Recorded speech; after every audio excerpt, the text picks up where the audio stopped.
Assalamualaikum warahmatullahi wabarakatuh dan salam sejahtera. Nama saya Amirul Nishal bin Abu Bakar Ahmad, bernombor matrik 1357769. Tujuan saya melakukan perbentangan pada hari ini adalah untuk membentangkan tentang hasil kajian grup 16 yang bertajuk teknologi yang digunakan semasa pandemik COVID-19. Tujuan kami melakukan kajian ini ialah untuk melihat teknologi-teknologi yang telah digunakan semasa pandemik COVID-19 dan kesannya kepada masyarakat. Sebagaimana yang kita tahu, COVID-19 merupakan satu penyakit yang sangat dikhawatiri dan ditakuti oleh seluruh dunia, sama ada di negara maju, negara sedang bangun ataupun negara mundur. Oleh hal yang demikian, COVID-19 adalah sama dengan demam biasa dan termasuk sistem pernafasan yang seperti batuk kering, demam, nafas yang singkat, kesukaran bernafas dan lebih teruk, jangkitan boleh menyebabkan pneumonia, sindrom pernafasan akut, kegagalan buah pinggang dan yang paling ditakuti oleh kita pada masa kini ialah boleh menyebabkan kematian. Oleh hal yang demikian, hal ini menjadi kerisauan negara dan pelbagai teknologi telah dicipta untuk membantu dan merawat penyakit ini. Antara teknologi yang telah digunakan semasa pandemik COVID-19 dari sudut kesihatan ialah alat bantuan pernafasan CPAP atau nama lainnya ialah Continuous Positive Airway Pressure, yang merupakan sebuah alat yang dicipta untuk menyalurkan udara terus ke paru-paru, udara dan oksigen terus ke paru-paru melalui topeng muka. Hal ini kerana alat ini digantikan oleh satu mechanical ventilator yang sama ini digunakan ialah ventilator. Namun disebabkan pesakit yang terlalu banyak, pesakit COVID-19 yang terlalu banyak, yang menyebabkan ventilator ini tidak mencukupi, dan hal ini menyebabkan CPAP digantikan sebagai alat yang menggantikan ventilator. Hal ini kerana ventilator dapat dihasilkan dalam kadar yang banyak,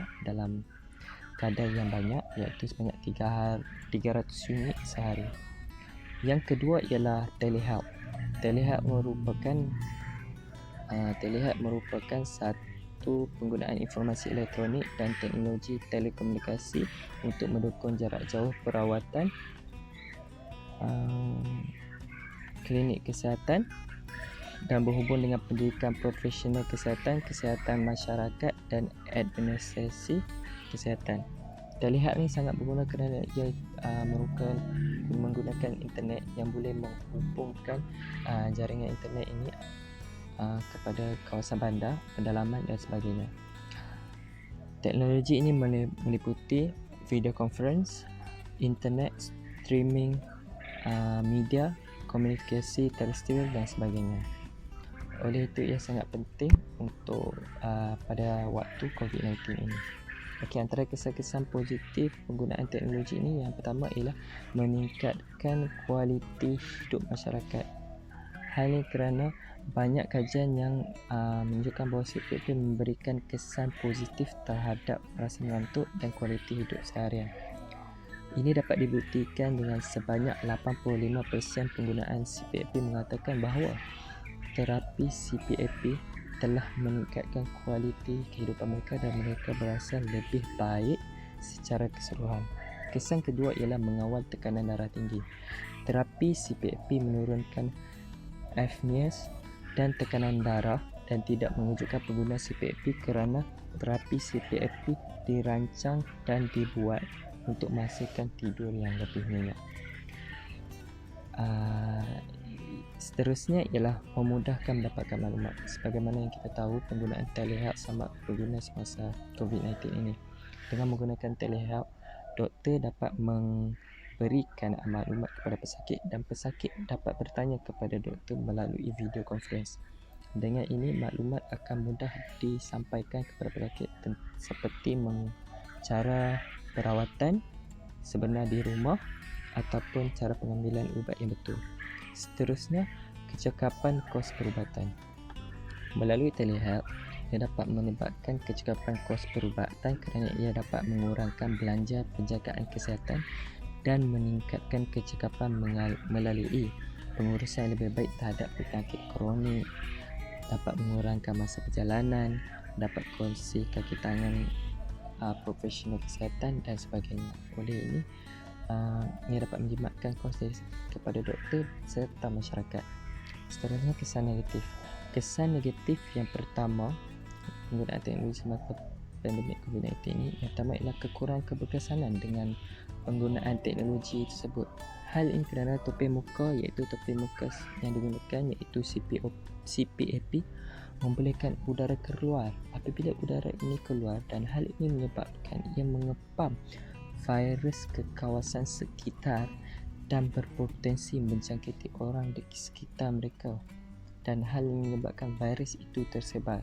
Jadi keberkesanan CPAP ini sangat kurang kerana CPAP hanya boleh digunakan untuk mereka yang kurang parah berbanding ventilator yang digunakan kepada mereka yang mengalami masalah COVID-19 yang kritikal. Seterusnya, privasi pesakit mudah untuk diketahui oleh orang. Hal ini kerana menggunakan telehealth, pesakit dan doktor kurang yakin dengan telehealth kerana takut maklumat atau privasi mereka akan tersebar disebabkan sistem telehealth tu yang kurang dilindungi. Oleh itu, pesakit dan doktor akan kurang yakin untuk menggunakan telehealth. Seterusnya, kesalahan dalam maklumat. Hal ini ialah masyarakat ataupun pesakit mendapat maklumat yang salah. Mereka menafsir maklumat yang diberikan oleh doktor melalui video conference ini secara salah. Oleh itu, cara perawatan mereka di rumah adalah salah dan tidak berkesan. Hal ini menyebabkan jika sesuatu penyakit itu tidak terlalu kritikal menjadi kritikal kerana salah pengambilan ubat ataupun perawatan yang dilakukan.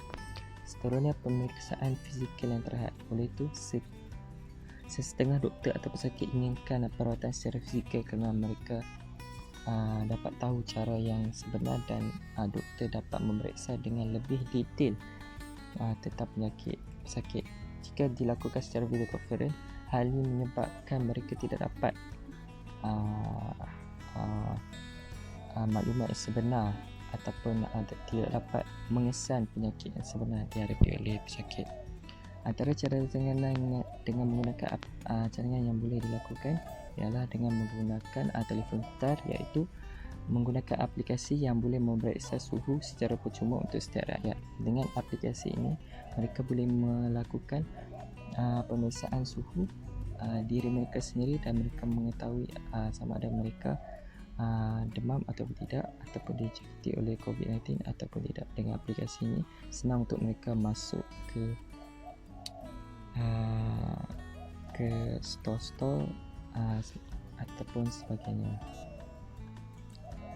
Seterusnya, teknologi yang boleh digunakan ialah memasuki tempat yang membuat teknologi yang mana orang ingin memasuki tempat yang berkenaan perlu mengimbas tubuh badan mereka, dan secara otomatik semasa mengimbas tubuh badan mereka akan dinyah kuman secara otomatik.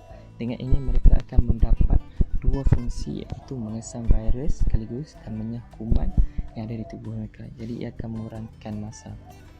Seterusnya, pada pandangan saya, kesan yang paling kuat saya rasa ialah kesan positif. Hal ini kerana kesan-kesan negatif yang berada dalam hasil kajian kami adalah kesan-kesan yang boleh dinaik taraf atau dibaiki. Contohnya kekurangan keberkesanan CPAP. Kekurangan keberkesanan CPAP ini boleh dihindari dengan saya yakin dan percaya bahawa setiap badan-badan kesihatan di dunia ini menghasilkan satu peralatan yang baru yang boleh menggantikan CPAP atau menaik taraf CPAP untuk memperluaskan fungsinya supaya lebih berkesan dan lebih baik. Seterusnya, telehealth boleh diperbaiki dan ditaraf daripada sistemnya sendiri. Sistemnya sendiri maksudnya lebih dilindungi dan tidak mudah diceroboh. Selain itu, ia juga boleh dilakukan dengan melakukan satu platform untuk menunjukkan cara-cara perawatan sebenar, pengambilan ubat yang sebenar untuk pesakit yang ingin mengetahui. Selain itu, mempunyai sedikit ruang komen atau ruang untuk mereka bercakap mengetahui apa yang mereka perlu buat, ruang komen antara doktor dan pesakit.